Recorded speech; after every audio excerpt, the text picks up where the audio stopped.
Bom, pessoal, tudo bem? Vamos continuar com nossas aulas de Termodinâmica Metalúrgica 2 e hoje a gente vai continuar o assunto de solução de gases e metais e vamos falar especificamente dos sistemas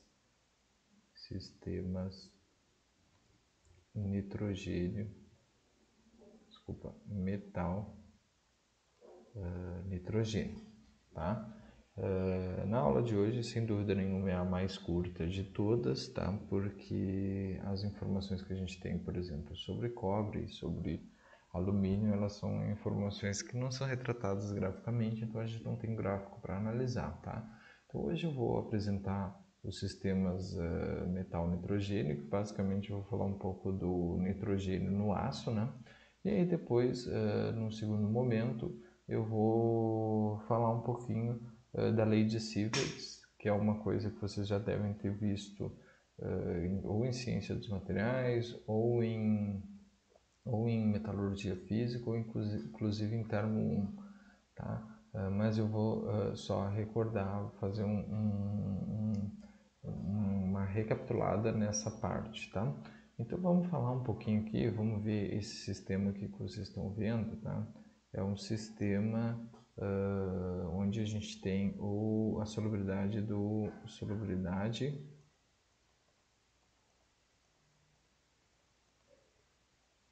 nitrogênio no ferro, tá? Ou seja, no aço, tá? Então aqui a gente tem dois gráficos diferentes que é importante a gente analisar. O efeito de um elemento de liga, no nosso metal, tá?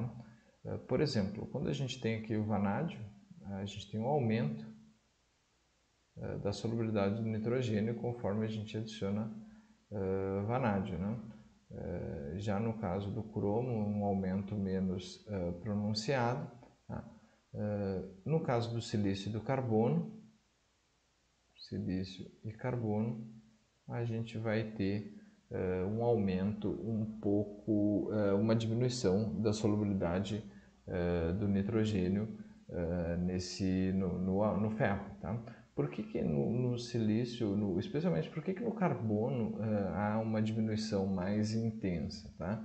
O carbono, assim como o nitrogênio, eles vão ocupar os interstícios da estrutura do nosso metal, tá? E como se eu adiciono carbono, o carbono acaba sendo um concorrente do nitrogênio para ocupar o mesmo espaço que o nitrogênio ocupa, tá? Para formar essa solução sólida intersticial. Então, por isso, se deve ao fato de que eu adiciono o carbono, e eu derrubo a solubilidade do nitrogênio, tá? O silício, particularmente, eu não tenho certeza se o silício é intersticial, mas eu tenho o silício é um átomo bem pequeno e provavelmente ele também seja um átomo intersticial, tá? Esse é o comportamento da solubilidade do nitrogênio no aço em função da adição do elemento de liga, tá bom? E aí, ah, uma segunda evidência de que o carbono é concorrente do nitrogênio, isso aqui é um diagrama, tá, das concentrações de carbono, silício e manganês no aço, tá, a partir num processo de refino do aço, tá, de produção do aço no conversor Bessemer. Então aqui a gente tem um conversor Bessemer. Aí eu não sei se vocês se lembram, lá no conversor Bessemer a gente tem como se fosse um pote de gusa, né? Então a gente tem um pote de gusa e aí a gente tem uma lança. Essa lança sopra ar, tá? Enriquecido em oxigênio, tá? Ar enriquecido em oxigênio aqui, tá? Conforme eu vou soprando ar, Qual que é a ideia disso aqui? O ferro-gusa lá tem cerca de 4% de carbono, né? Então, o ferro-gusa tem 4% de carbono. Um monte de carbono significa baixíssima solubilidade do nitrogênio, né? Um monte de carbono, cerca de 4%, baixa solubilidade do nitrogênio. O aço, ele tem, vamos lá, um aço 1020, ele tem 0,2% de carbono, certo? Então, para produzir um aço 1020, a gente tem que baixar de 4 para 0,2%. Então, o que seria natural, né? A gente adiciona, a gente remover boa parte do carbono, tá? Elementos, então a concentração de carbono ela acaba diminuindo, né? Elementos como o silício e o manganês, que têm bastante afinidade com o oxigênio desse ar, tá? A propósito, a reação é a reação do carbono mais o oxigênio do ar vai resultar em CO2. Esse CO2 aqui remove, tá? Porque isso aqui está dissolvido, né? O carbono está dissolvido e isso aqui vai sair na forma gasosa, tá? Então, dessa forma, a gente tem a remoção do carbono, tá? E aqui vocês podem ver, conforme o tempo do processo vai passando, a gente tem remoção do carbono, a gente tem remoção do silício, porque o silício tem bastante afinidade com o oxigênio, ele acaba indo para a escória, né? Uma reação do tipo silício mais o O2 resultando em SiO2. Esse SiO2, esse silício estava dissolvido, esse SiO2 vai para a escória, tá? E a mesma coisa acontece com o manganês, tá? Manganês mais meio O2 vai dar igual a MnO, tá? E aí, na etapa de produção do aço, a concentração desses elementos acaba diminuindo dentro do aço, mas ao mesmo tempo, quando eu retiro silício, quando eu retiro carbono, eu estou vindo mais para essa área desse gráfico aqui. Significa o quê? A solubilidade do nitrogênio ela sobe, como vocês podem ver aqui. Então, conforme vai passando o tempo, a solubilidade do nitrogênio ela sobe, tá bom? Então isso, essa é a informação que esse gráfico me traz, que suporta o que eu havia dito para vocês, né? O carbono ocupa o interstício, quando eu retiro o carbono, eu abro mais espaço para que o nitrogênio possa ocupar o interstício. Lembrando que o ar tem grande parte do ar, a gente respira um ar muito rico em nitrogênio com um pouco de oxigênio. O ar enriquecido aqui ele tem mais oxigênio do que o ar normal, mas ele continua possuindo nitrogênio. Então, por isso, ao aumento da concentração de nitrogênio. E aí eu vou lembrar vocês, não, antes de finalizar, eu vou comentar os casos específicos das ligas de cobre. Tá? O cobre ele praticamente não dissolve, então praticamente não dissolve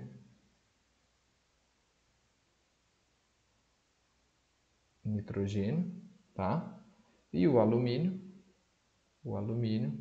ele tem divergências na literatura, tá? Alguns autores eles dizem que o nitrogênio dissolve.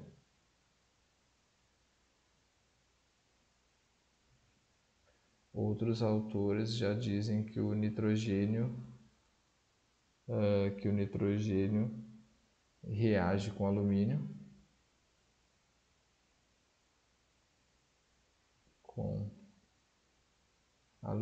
produzindo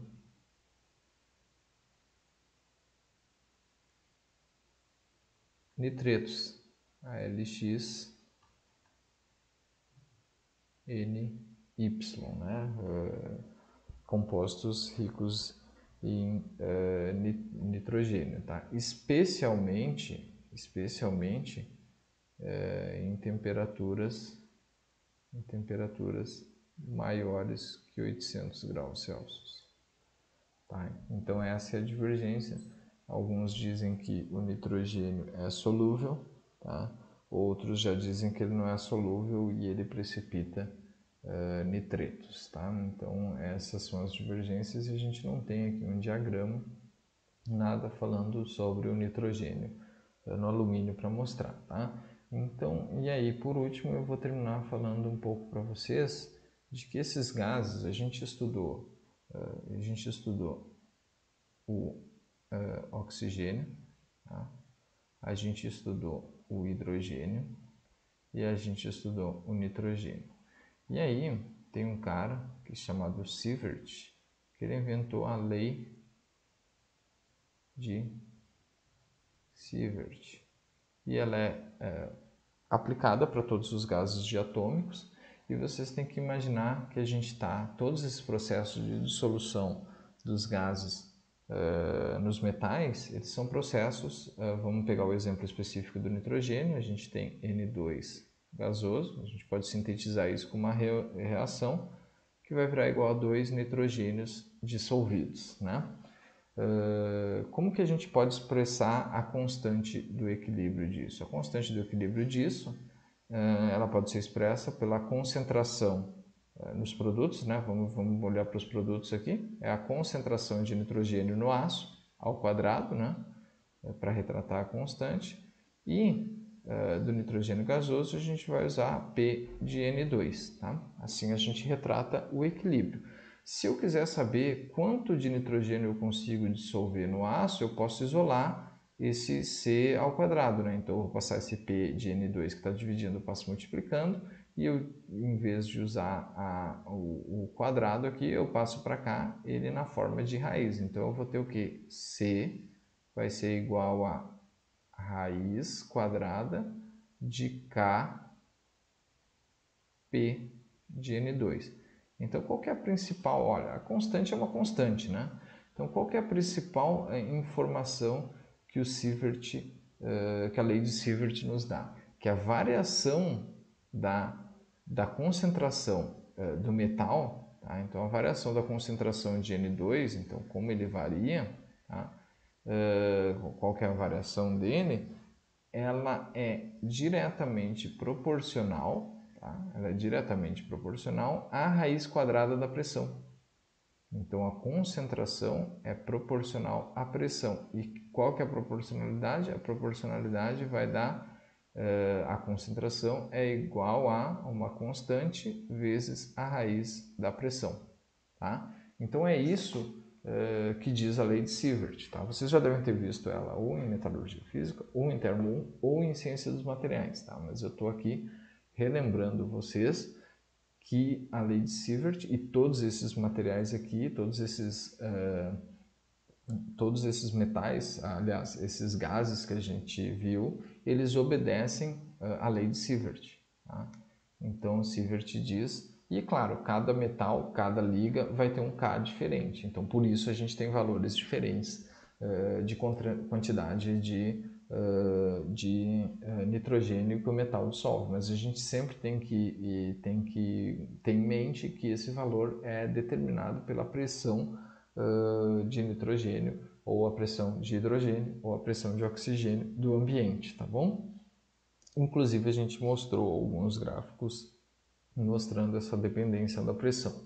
Tá? Então, o que eu tinha para falar para vocês em relação a parte de dissolução de gases em metais, a gente viu sistemas vimos sistemas de metal hidrogênio, metal oxigênio, né? Começamos vendo metal oxigênio, depois vimos metal hidrogênio e agora vimos metal nitrogênio, tá? Então agora a gente vai ver os efeitos desses gases nas propriedades dos metais na próxima aula, né? E nessa aula aqui especificamente a gente viu a variação da solubilidade do nitrogênio no ferro a partir da existência de elementos de liga.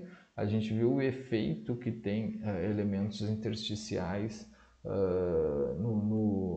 na solubilidade do nitrogênio, né? Uma vez que eles agem como concorrentes ao nitrogênio. A gente viu também a variação da percentual do nitrogênio no processo de produção do aço do conversor Bessemer, e aí a gente viu o quanto o carbono afeta essa variação, a quantidade de nitrogênio dissolvido no aço, tá? A gente também viu que o cobre praticamente não dissolve. A gente viu uma divergência também em relação à dissolução do nitrogênio no alumínio. E, por fim, a gente terminou vendo uma recapitulação da lei de Sievert, que esses gases todos que a gente viu obedece, tá? Então, aqui a gente fecha uma parte importante dessa matéria de dissolução de gases e metais, e eu acho que a gente vai ter mais 2 aulas falando do efeito, das propriedades, e uma outra última aula que eu não estou me lembrando agora o conteúdo, mas vocês vão ter um fechamento lá, métodos de desgaseificação dos metais, como fazer desgaseificação dos metais, que é a última aula, tá? Então aí a gente vai fechar essa segunda parte da matéria, tá?